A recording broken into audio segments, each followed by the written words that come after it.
Now, it was built during the Second World War to help fend off the German Air Force and Navy from London, but since 1956 the Redsand Fort, which sits squarely in the middle of the Thames estuary, has stood empty, quietly rusting away.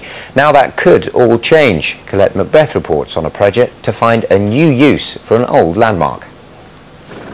Rising up from the seabed, this is one of several sea forts that were erected along the Thames estuary in 1943 to protect London from the enemy.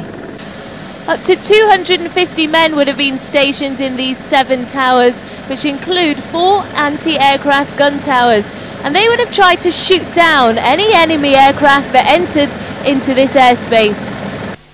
Conditions for the men were poor. They were supposed to stay on board for 6 weeks at a time, but bad weather often made it impossible for them to get ashore for leave.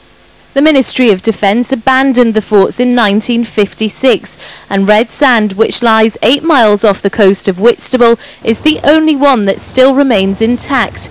Now a project group wants to restore it. These have been unused for so many years now. Why is it important to save them? It's important from the point of view that they are historically very significant. Without them you wouldn't have had the North Sea oil exploration rigs, which the same man designed. What would it mean to this area if these were lost? A tremendous loss from a tourist point of view. The forts are always an attraction to tourists. It should cost around £3 million to restore these 7 towers, and one at least would house a museum dedicated to the fort's creator, Guy Monsell. Then others would be handed over for commercial use.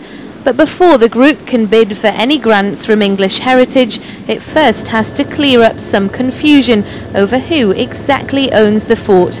Once that obstacle is overcome, work could start on the restoration later this year. Colette Macbeth, BBC South East Today.